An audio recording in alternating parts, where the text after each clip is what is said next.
Club, wajumbe wa mkutano mkuu, wajumbe wa bodi, wadau wa michezo, waandishi wa habari, mabibi na mabwana. Simba! Simba! Mheshimiwa Mwenyekiti, nimepewa dakika 10 za kuja kuwasalimia na kuwatia joto katika shughuli yenu hii muhimu, na sina dhamira ya kuongea zaidi ya hapo ili niwaache muendelee na jukumu hili muhimu ambalo umepanga kulifanya. Kwanza nianza kwa kumshukuru Mwenyezi Mungu kwa kuturuzuku uhai kutuwezesha kukutana hapa siku hii nzuri ya leo, lakini niwape hii salamu za pongezi kwa hatua kubwa mliofikia ya kuendelea na mkutano huu wa klabu hii kongwe ambao unakuja kuamua kuhusiana na mustakabali wa klabu hii, lakini ambayo inamaanisha mustakabali wa mpira wa Tanzania. Hongereni sana. Mheshimiwa Mwenyekiti na wajumbe wa mkutano mkuu, kwa siku za karibuni kumekuwa na mijadala mingi na hasa kuhusiana na mabadiliko ya mfumo wa uendeshaji wa klabu hii, hususan katika eneo la marekebisho ya katiba.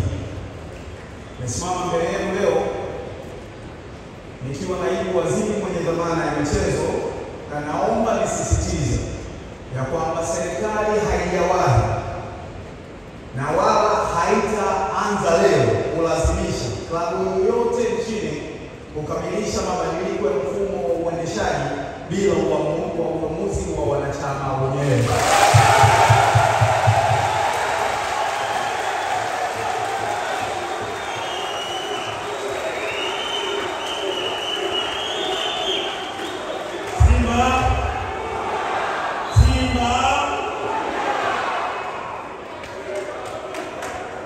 Mchakato huu ni wenu, ni uamuzi wa wanachama.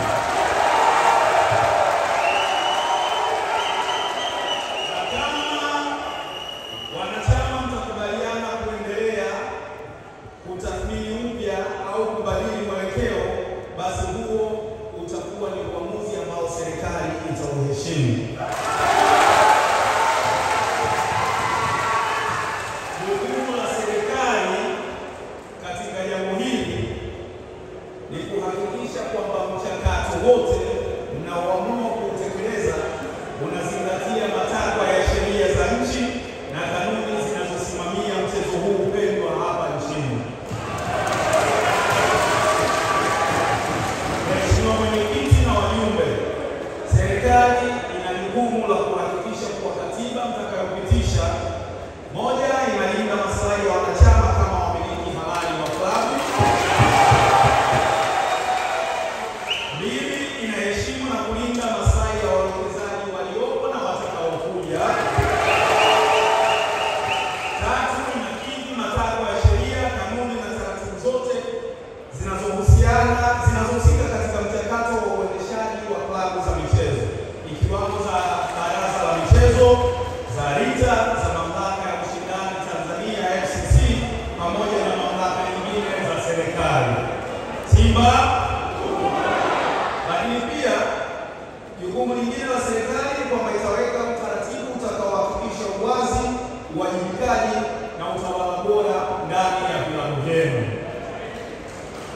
Ndugu Mwenyekiti, naomba nitumie fursa hii kusema kwa uwazi, serikali haijatoa na haitatoa maelekezo ya kumdhuru mtu yoyote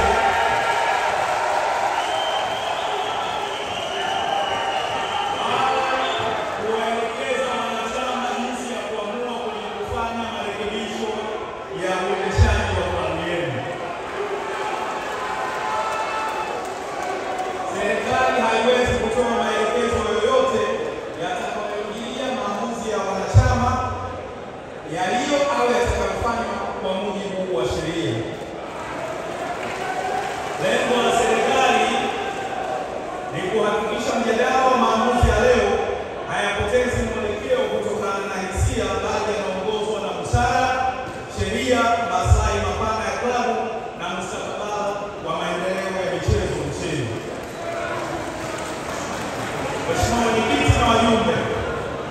Simba Sports Club ni taasisi kubwa yenye historia, yenye mamilioni ya mashabiki na yenye mchango mkubwa katika uchumi na tasnia ya michezo nchini.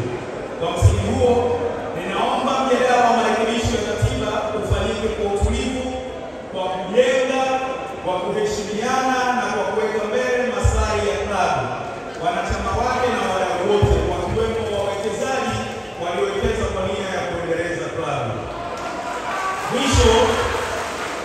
Mwisho niwatakie mjadala mwema. Asanteni kwa kunisikiliza. Mungu ibariki Simba. Mungu ibariki.